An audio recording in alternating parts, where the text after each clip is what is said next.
Здравствуйте, дорогие друзья! Сегодня у нас 2 апреля, вторник, и сегодня у нас информация сыпется как из рога изобилия.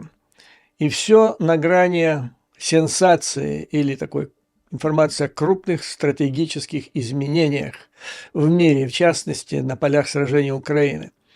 Начну с тем, с того, что занимает умы всех конспирологов на пространстве бывшего Советского Союза. Крокус-Сити-Холл, что там было? Только что Вашингтон-Пост опубликовала, действительно сенсацию. Американцы раскрывают, что 6 марта, то есть за день до того, как американское, а потом британское посольство вывесили на своих веб-страницах информацию для своих граждан на английском языке о том, что надо ждать в течение следующих 48 часов крупного теракта в местах массового скопления людей, в том числе на концертах. Так вот, за день до этого, именно 6 марта, американцы в приватном порядке, видимо, по линии спецслужб, об этом раньше не сообщалось, дали детальную информацию российским представителям о том, что террористическая атака произойдет в Крокус-Сити-Холле. Было названо имя, не просто концерт, а было названо место, где произойдет эта террористическая атака. Ну и при этом, было сообщено, что это сделает ИГИЛ-К, а не какие-нибудь там другие мифические организации. Но, то, что дальше произошло, представляло собой удивление для американцев, потому что предупреждение о грядущих террористических атаках на территории Российской Федерации, в том числе с участием ИГИЛ-К, американцы делали и до этого. И до этого все эти случаи подтвердились, и Путин глубочайше благодарил американцев за это. Так, в 2017 году, я вам уже об этом рассказывал, американцы предупредили о том, что планируется серия жесточайших террористических актов в Санкт-Петербурге. Было сделано это предупреждение 15 декабря, то есть накануне Рождества, потом Нового года, потом второго Рождества в Российской Федерации, потом второго Нового года. Все должно было начаться в Казанском соборе, а потом в других массовых местах массового скопления населения. То есть это все могло стать, и так планировалось, крупнейшим терактом в истории России, сравнимым, а может быть и больше по размерам, масштабам, чем 9/11 в Соединенных Штатах Америки. Это они сделали предупреждение, американцы. В 2017 году это подтвердилось. Российские спецслужбы предотвратили этот теракт, хотя Бортников буквально несколько дней назад ныл, что недостаточно конкретной информации была. Тогда ее хватило. Затем в 2019 году тоже Санкт-Петербург, тоже подтвердилось, тоже смогли российские спецслужбы предотвратить. Затем недавно, американцы опять предупредили о готовящейся атаке на московскую синагогу. И опять, ФСБ сработала и опять предотвратила эту атаку.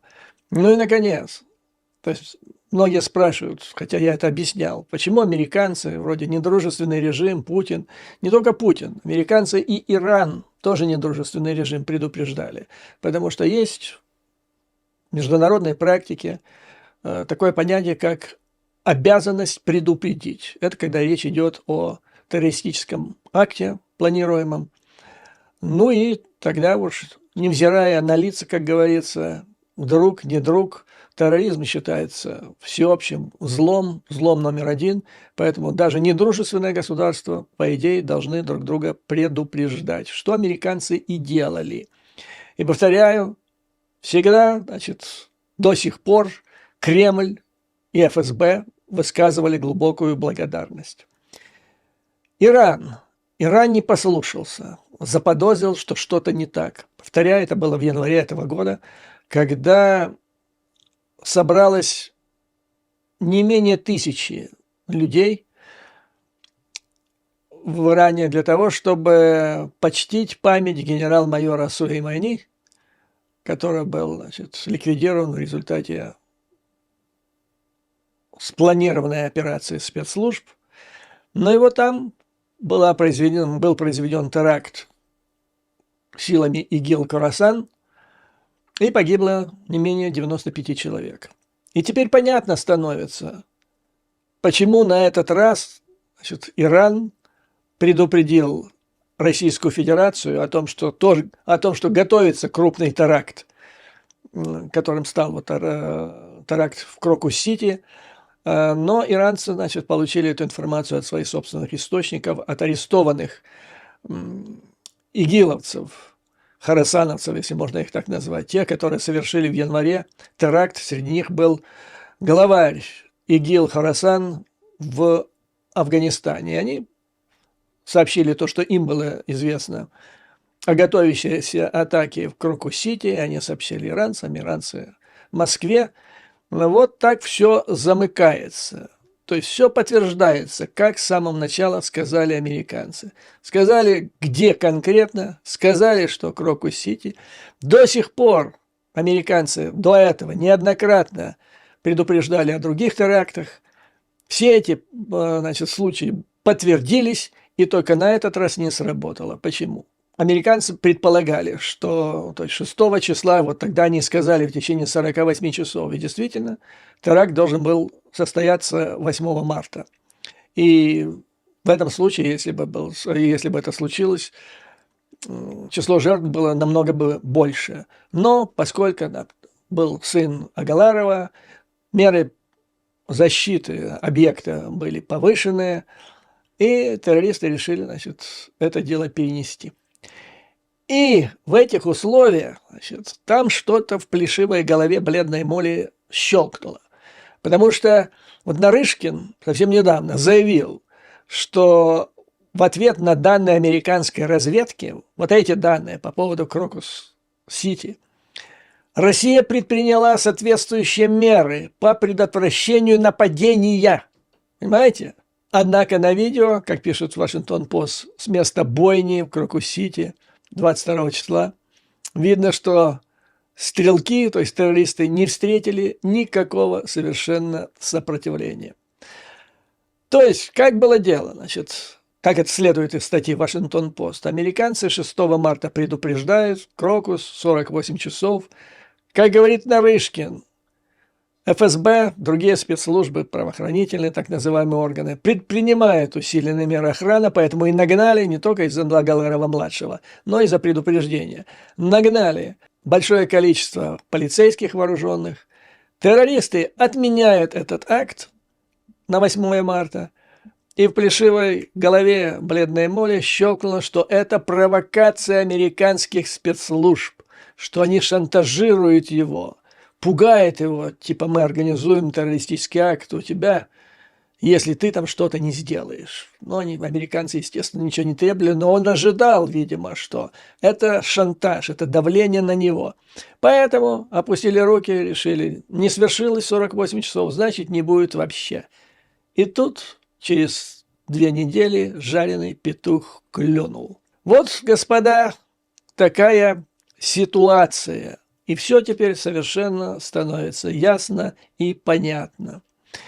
Единственное, непонятно по-прежнему американцам, что происходит с российским руководством.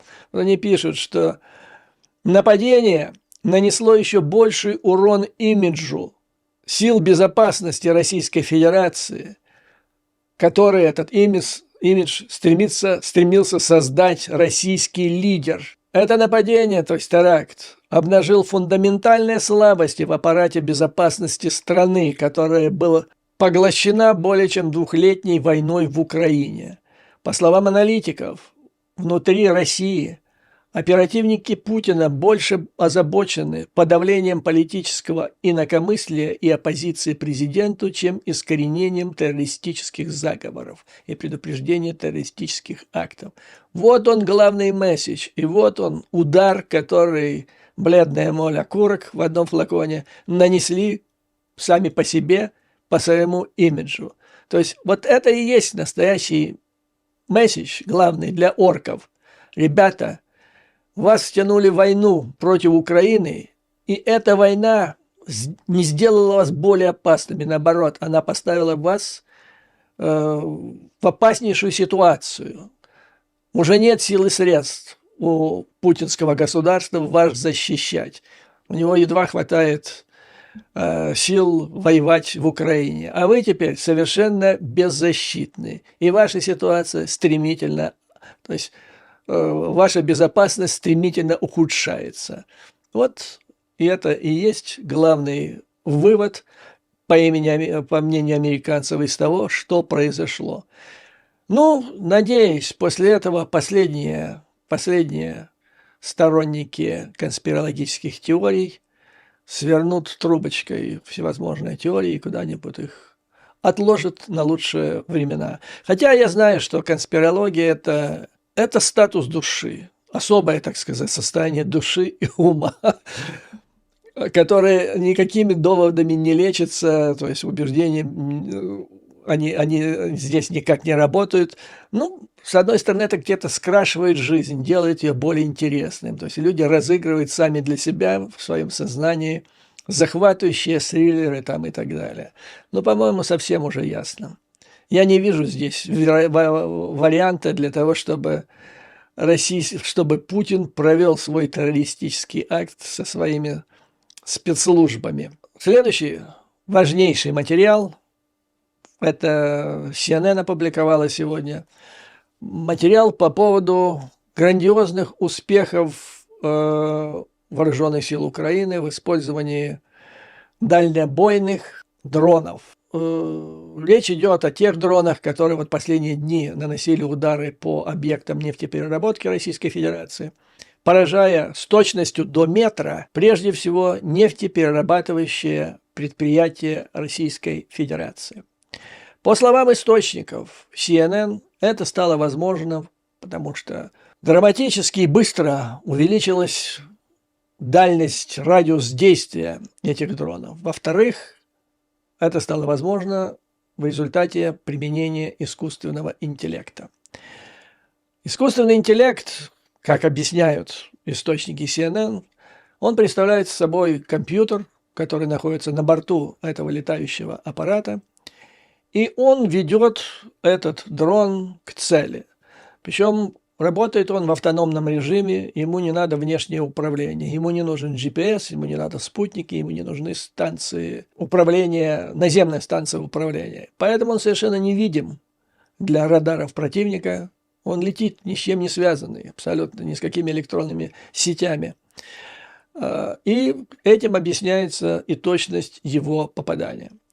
В статье отмечается, что полеты, каждый полет тщательно планируется. Ну, надо понимать, что вот фактически вся эта работа велась с нуля, и произошел прорыв буквально в последние недели, может быть, месяцы. Дальше сообщается, что все полеты тщательно планируются и согласуются с союзниками, что дает возможность предположить, что союзники вложили свою лепту в техническом плане, которое помогло создать именно такие чудеса техники. Далее, значит, очень важная информация, что каждый полет, каждая цель заранее согласуется с союзниками. И именно это позволяет нам, это цитирует представителя Украины, здесь телекомпания, это позволяет нам наносить удары по целям с точностью до метра. Из этого мы делаем вывод, что союзники не против того, чтобы ВСУ наносило удары вплоть до, значит, вглубь территории России, на глубину вплоть до 1100 километров, как это вот один из последних ударов. 1100 километров. Это беспрецедентно. До сих пор было. Поэтому союзники не против. Наоборот, они сделали возможным то, чтобы такие аппараты появились. И они участвуют в планировании конкретных этих ударов. Просто, как мы с вами обсудили в предыдущем видео, не надо публично задавать дурацких вопросов, на которых вам будут отвечать дурацкими ответами. То есть некоторые вещи, которые не стоит публично затрагивать, потому что война, она, ну так, может быть, это покажется иронией или таким каламбурчиком, но война требует тишины. Имеется в виду прикушенные языки, что обеспечивает внезапность на поле боя. Вот такая возможность искусственного интеллекта, которым оборудованы теперь украинские дроны, называется машинным зрением, которое не требует никакой связи. При этом отмечается, что уровень вот этого машинного зрения достаточно низок. Я могу только представить тогда, если это низок, уровень интеллекта, который позволяет поражать цели на расстоянии 1100 километров с точностью до метра, то что же тогда значит высокая стадия развития интеллекта? Интересный абзац здесь в статье CNN. CNN связалась с украинской военной разведкой ГУР и службой безопасности Украины СБУ, но ни те, ни другие не захотели комментировать использование технологий искусственного интеллекта. Ну, наконец-то. Браво, господа! Это герои, молодцы! Наконец-то они поняли, что язык мой – это враг мой. И теперь мы приступаем к стратегическому значению того, что произошло. А это меняет, ну, сейчас иногда говорят, это изменило все. Все, конечно, это не изменило, но это смешалось карты на столах генштабистов Российской Федерации, на столах в Кремле. Почему? Потому что речь идет о том, что российская военная, то есть Украина приобрела потенциал реальный, который может лишить в значительной степени Кремль возможности финансировать свою военную машину. В статье отмечается, что вот это приобретенные capabilities, как они говорят, или возможности военные, они по нанесению удара по доходам Российской Федерации от нефти, газа, они могут быть более эффективными, чем санкции. Санкции против, значит, которые должны были снизить российские доходы от экспорта углеводородов, но пока, значит, как мы знаем, эффективность невысока. А здесь вот несколько этих ударов, и по оценкам американцев, это уничтожило примерно 14% мощностей Российской Федерации по переработке нефти. А это сильный удар. То есть санкции не принесли такого удара, как несколько последних операций или ударов, или полетов украинских дронов. Причем обращает на себя внимание очень продуманный выбор целей. Аналитики американские обратили внимание, что удары наносятся не по емкостям сырой нефти. Это очень важно. Они наносятся по нефтеперерабатывающим предприятиям, где из нефти делается уже бензин, мазут, там, дизель и все такое прочее. Почему это делается? Я вам сейчас напомню. Буквально через несколько месяцев, 2-3 месяца после российской полномасштабной агрессии, я вам рассказывал, что в Вашингтоне аналитики пришли к выводу: для того, чтобы помогать Украине, нужна ситуация, когда не возникнет угроза энергетического кризиса на Западе, которая может возникнуть, если цена на нефть на международных рынках будет больше $100. Значит, да, возникает энергетический кризис, цены растут, народ недоволен на бензоколонках Европы и Америки, они начинают возмущаться, этим пользуются пропутинские, правые, крайне левые, ну все пропутинские партии и формирования на Западе, и этих людей привлекает к себе.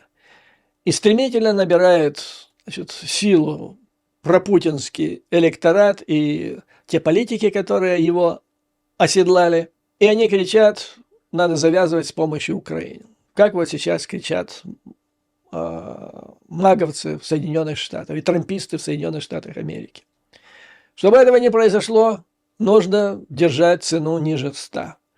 Это можно было бы теоретически допустить или добиться, уговорив Саудовскую Аравию, что пытался сделать Байден, предложив там целую систему безопасности на Ближнем Востоке, которая будет с участием Израиля, саудитов, там, Эмиратов. И американцы бы гарантировали бы их безопасность своим ядерным зонтиком, но наследный принц МБС выбрал дружбу с Путиным, с Китаем, то есть саудиты не пошли на это. Ну, тогда начали снижать другими возможностями снизили эту цену. Но вот последняя, буквально с начала этого года, она поползла немножко вверх, где-то на 13%. Причем цена на бензин у бензоколонки. Это очень нехорошо для Байдена. Я вам дальше расскажу. Там ситуация очень напряженная. Она контролируема, она идет в правильном, хорошем направлении, но есть несколько подводных камней, несколько пропастей, через которых надо будет ему перескочить. И одна из них – это не допустить повышения цен на бензоколонку. Так вот, здесь почему-то в статье пишется, что вот повысилась цена на 13% с начала года на бензоколонке, и якобы есть такое подозрение, что это произошло в результате атак украинских дронов. Я буквально пару видео назад доказывал, ссылаясь на конкретные показания, значит, цен, на самые авторитетные источники, которые фиксируют цены на нефть каждый конкретный день. Так вот, оказалось, что когда Украина наносила эти удары по нефтеперерабатывающим заводам, цена на сырую нефть падала. И так должно быть, потому что нет нефтеперерабатывающего завода, возникает излишняя нефть, потому что негде ее перерабатывать. Поэтому цена на нее падала и сейчас падает. И на бензин не растет в Америке цена, потому что Америка не импортирует российский бензин. Но тем не менее, значит, выбор цели.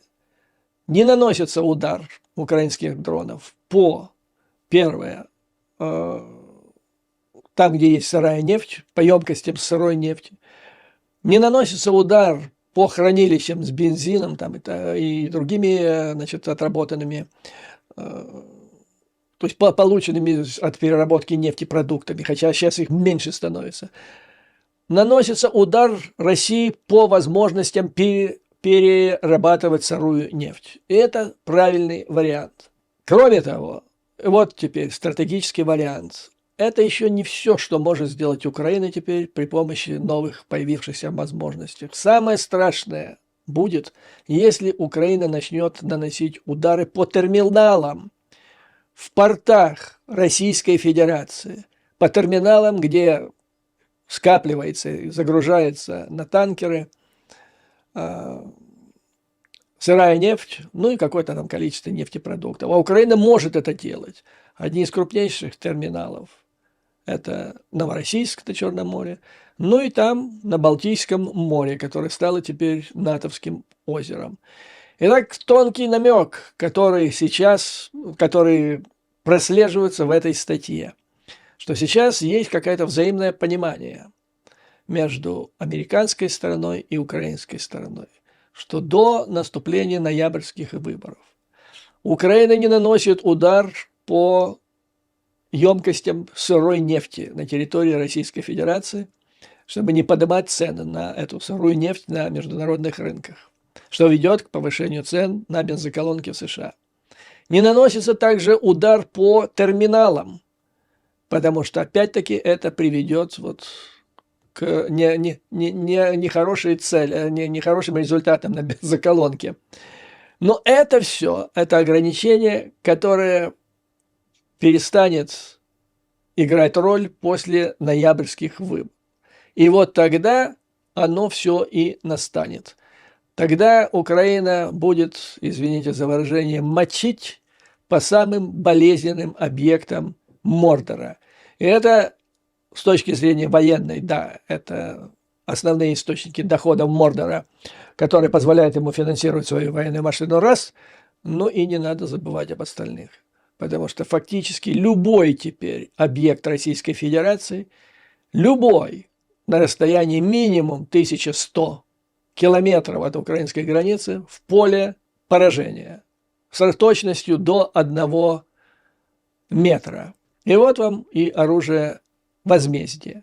То есть Украина сейчас отрабатывает и, как говорят американские аналитики, максимизирует эффект от этих ударов, делая их наиболее болезненными сейчас и наименее болезненными последствиями для Запада, Соединенным Штатам, цен на бизнес, на бензин, а следовательно и для Украины, потому что, опять-таки, это замкнутый цикл. Украина тоже заинтересована, должна быть заинтересована, чтобы цены в Америке на бензоколонках не были около $100, потому что тогда растет число граждан местных, которые начинают кричать «не цента Украине», потому что из-за нее растут здесь цены. То есть все это можно делать с умом и как следует из этой статьи. Именно так сейчас и это и делается. Эксперты считают, американские, что эти атаки могут оказать большее влияние на российскую экономику, чем любые санкции. В статье отмечается, что удары по нефтяным объектам, вот, которые сейчас наносятся, они, ну, в общем, когда говорят официальные представители, которые отвечают за каждое слово, я имею в виду прежде всего Госдепа, они не говорят, мы против этих ударов, они говорят, мы не поощряем. Ну, так оно, не поощряют. Но не запрещает, естественно. То есть мы будем не поощрять, но вы стреляйте.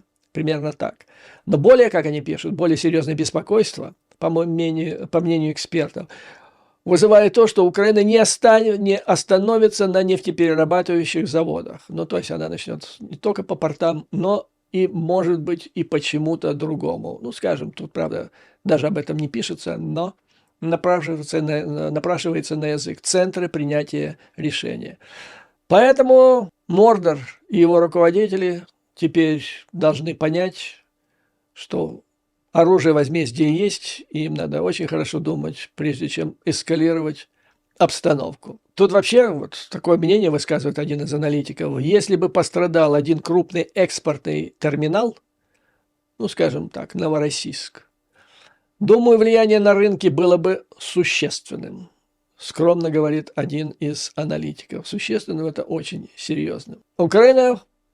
Украинские чиновники признали, то есть выразили понимание обеспокоенности Соединенных Штатов Америки, но заявили, что удары будут продолжаться и имеют полное право, потому как их оружие на их страну напали, они вправе наносить удар туда, куда посчитаем нужным. Еще интересная, вернее важная статья. Политика сообщает. В рамках НАТО предпринимаются меры по институционализации группы «Рамштайн», конкретной группы по Украине. До сих пор она как-то так не имеет формального статуса, но находится под опекой в основном Соединенных Штатов Америки, поскольку изначально эту группу организовали министр обороны Остин и бывший председатель комитета начальников штабов Милли. Но теперь в связи с опасностью фактора Трампа принято решение и ведется уже большая работа по формализации, то есть придание этой группе формального статуса.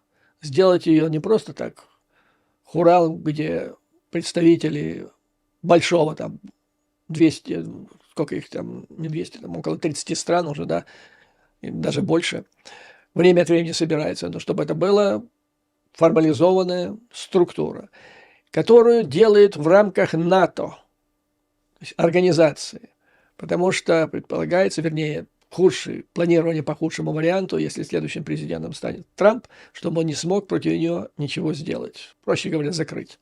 Аналогичное действие Конгресс Соединенных Штатов предпринял незадолго до этого, когда приняли закон, который лишает возможности президента Соединенных Штатов распустить НАТО или вывести Америку из НАТО, даже если ему это очень захочется.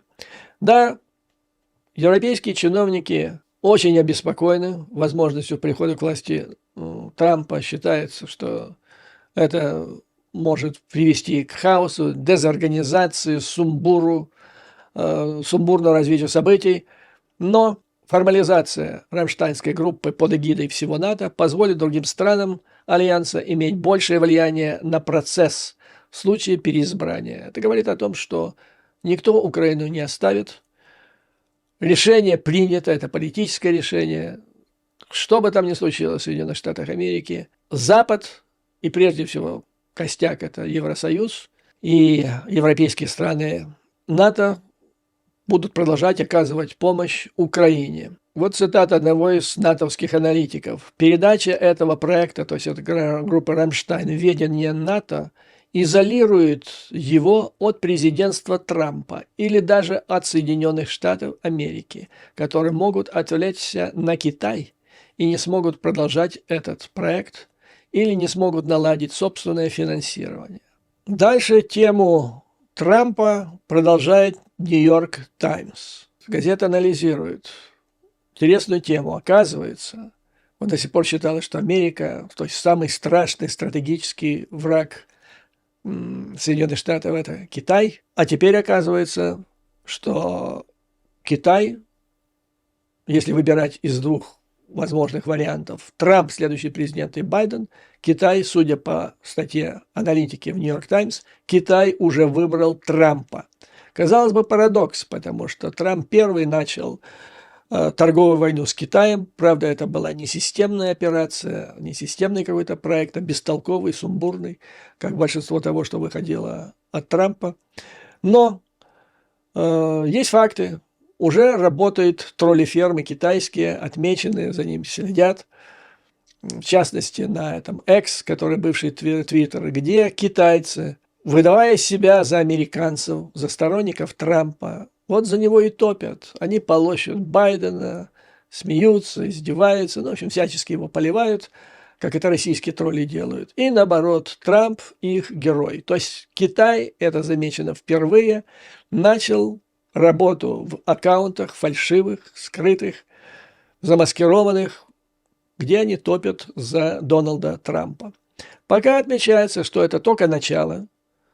Результаты усилия пока скромные, но они уже начаты. Лозунг там, на этих фальшивых аккаунтах, лозунг Трампа: «Сделаем Америку снова великой». Ну, несмотря на то, что эти усилия пока скромные, газета отмечает, на данный момент уже очевидно, что, по крайней мере, часть китайского руководства выбрала свою сторону на выборах 2024 года. И этот выбор – это Трамп. И в этом выборе Китай, то есть выбор Китая практически полностью совпадает с выбором Путина. Путин работает, теперь подключается Китай. Почему? Зачем это нужно Китаю?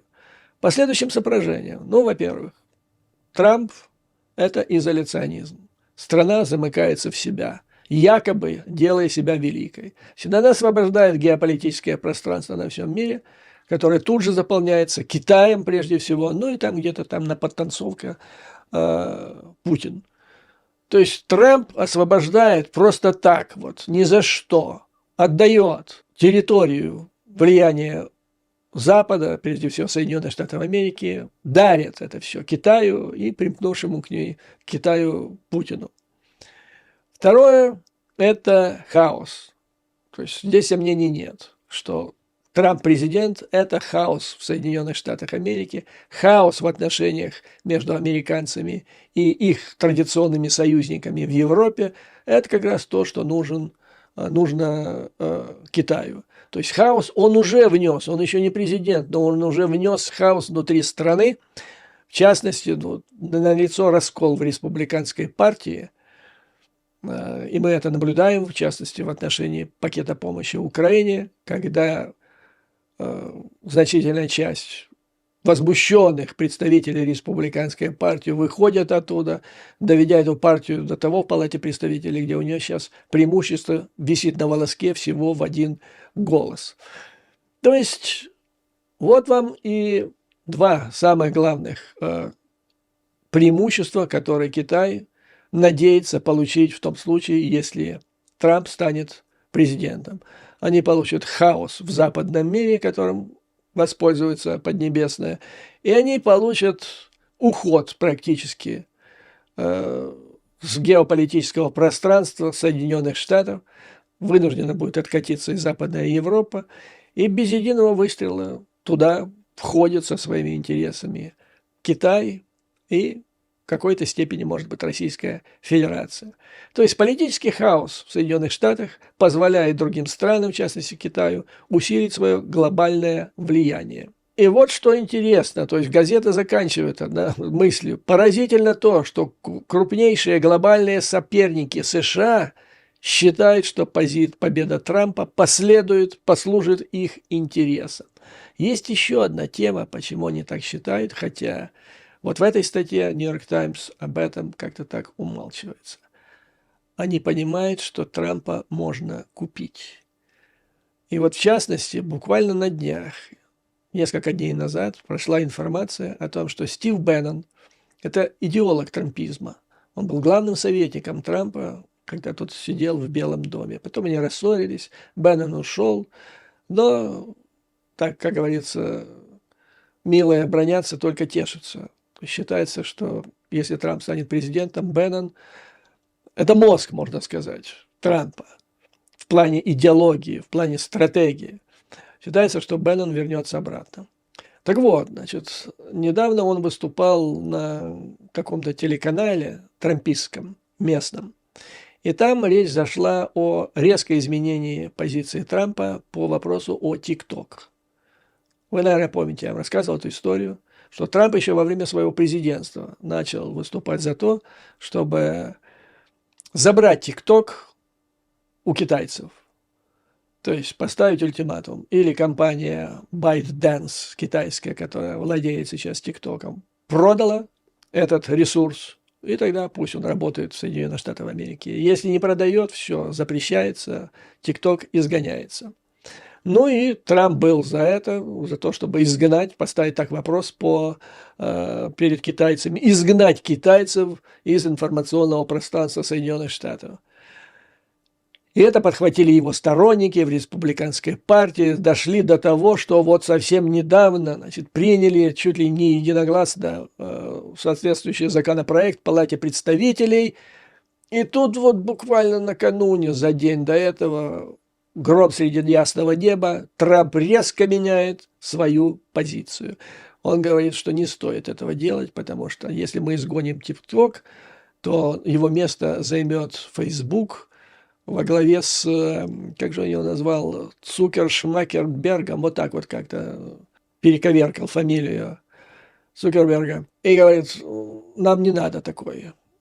Пусть остается ТикТок. Это произошло чуть ли не в течение 24 часов, такое резкое изменение ситуации.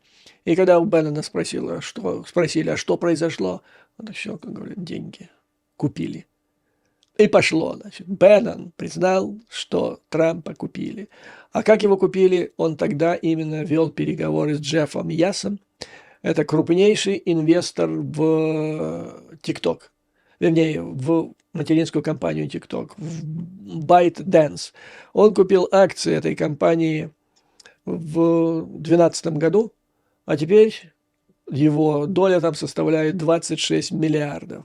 И именно к нему пришел Трамп, когда ему надо было собирать деньги вот на первый залог в размере 92 примерно миллионов долларов, никто не давал.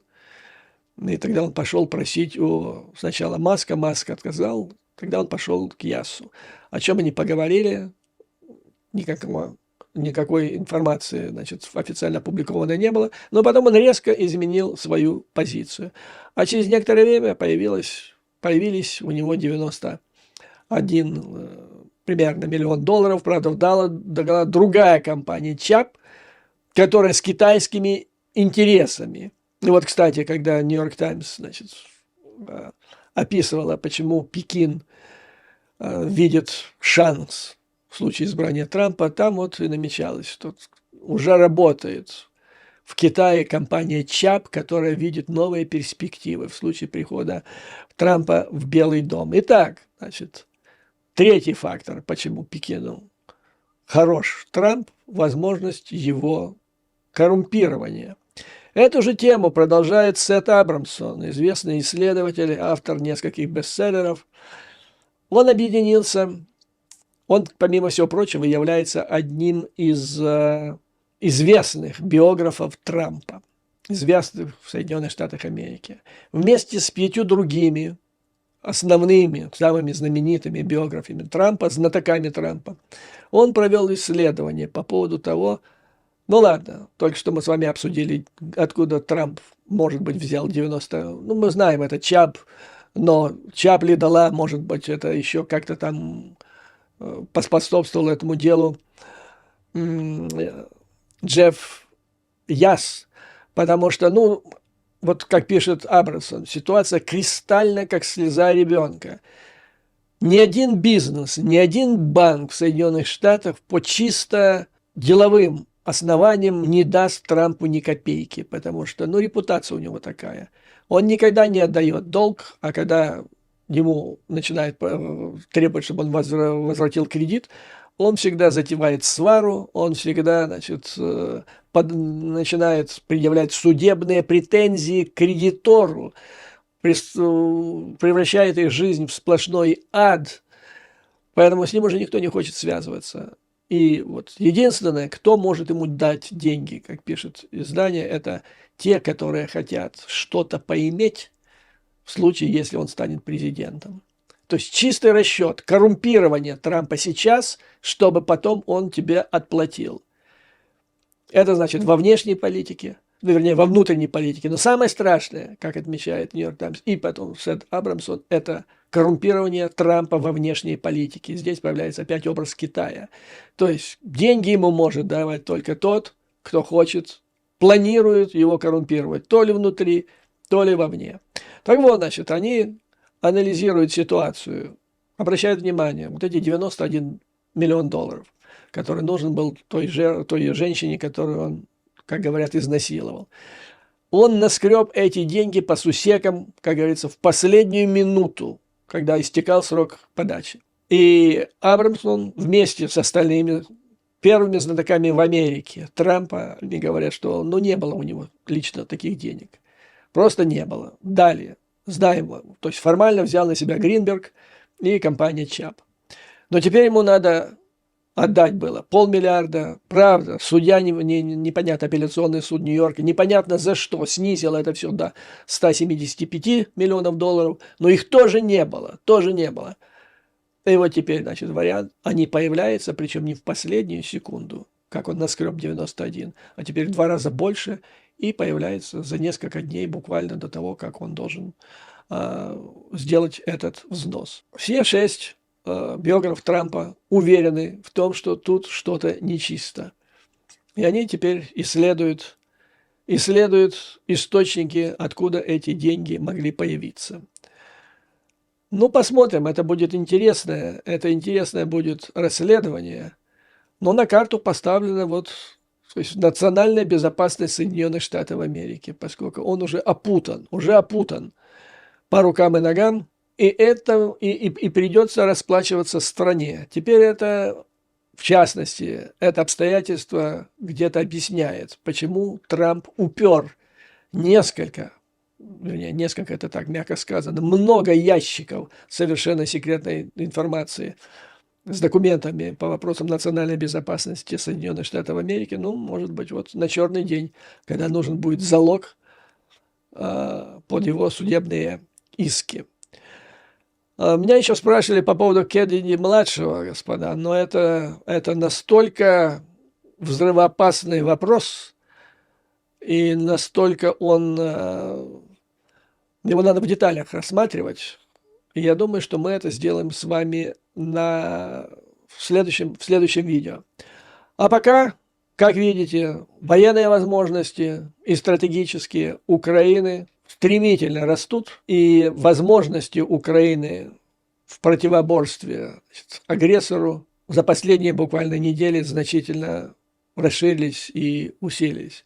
Поэтому, господа, как всегда, слава Украине и ее вооруженным силам, враг будет разбит, победа будет за нами, а вам, как обычно, выдержки, мужества и твердой веры в нашу неизбежную победу.